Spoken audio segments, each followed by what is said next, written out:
बिस्मिल्लाहिर्रहमानिर्रहीम। अस्सलाम वालेकुम। आज हम बात करेंगे एसेंशियल ट्रेमर के बारे में।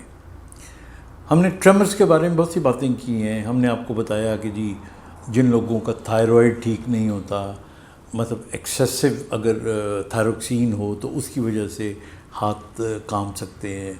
इसी तरह एंग्जाइटी वगैरह अगर ज़्यादा हो तो हाथ काम सकते हैं। फिर कुछ बीमारियां हैं जिनके अंदर हाथ में कपकपाहट आ जाती है। हम आज जो बात कर रहे हैं ना, इसे हम एसेंशियल ट्रेमर कहते हैं।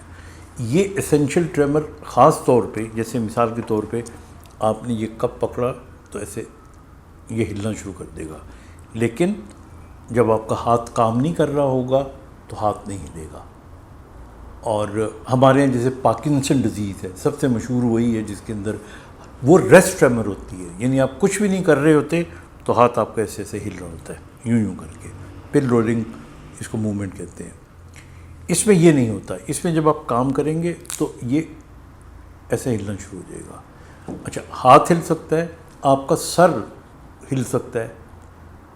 बड़ी उम्र में आपने अक्सर देखा होगा लोगों को बाज़ औक़ात, या 40, 50, 60 साल की उम्र में एसेंशियल ट्रेमर होने को तो अर्ली एज में भी हो सकती है। मैंने कई पेशेंट्स देखे हैं इसके भी। तो हाथ की मूवमेंट हो गई, नेक की मूवमेंट होगी, कुछ की वॉइस की मूवमेंट होती है। बोलते हुए उनको लगता है कि जिस तरह कोई चीज़ अटक अटक के वो बोल रहे हैं।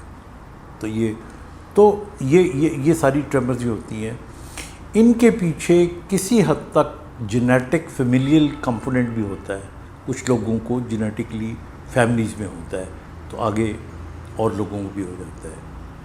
अच्छा, कुछ लोग ऐसे होते हैं जिनके अंदर ये ज़्यादा फटीग की वजह से, स्ट्रेस की वजह से, एंग्जाइटी की वजह से, बहुत ज़्यादा कैफ़ीन या बहुत ज़्यादा निकोटीन इस्तेमाल करने की वजह से इस किस्म की ट्रेमर आ सकती है। और गो के ये ख़तरनाक नहीं होती, ये कोई लाइफ थ्रेटनिंग नहीं होती। जो पार्किंसन की ट्रेमर होती है, ज़ाहिर है पार्किंसन वर्स होता जाएगा, लेकिन ये जो ट्रेमर होती है ये अगर बढ़े भी तो बहुत स्लोली, ग्रेजुअली बढ़ती है।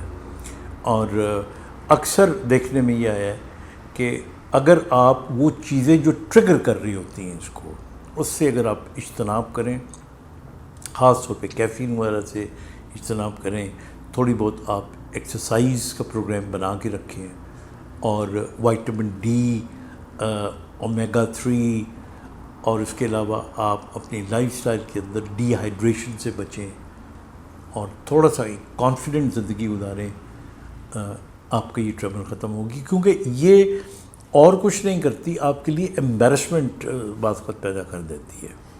और फिर जब आप एम्बैरसमेंट के शिकार होते हैं तो फिर आप थोड़े से अनसोशल हो जाते हैं। जब आप अनसोशल होते हैं तो you might go into depression. तो इसलिए आदमी को फिट ही नज़र आना चाहिए, और अगर कोई ऐसी बड़ी बीमारी नहीं है तो उसको फिट ही रहना चाहिए। तो इसलिए जो एसेंशियल ट्रेमर होती है, ये अगर आप इसको फेस करें और इन चीज़ों का ख्याल रखें तो ऑब्वियसली पूरी ज़िंदगी आप इसके साथ बग़ैर किसी प्रॉब्लम के, मसले के गुजार सकते हैं। अपना बहुत सा ख्याल रखिएगा। खुदा हाफ़िज़।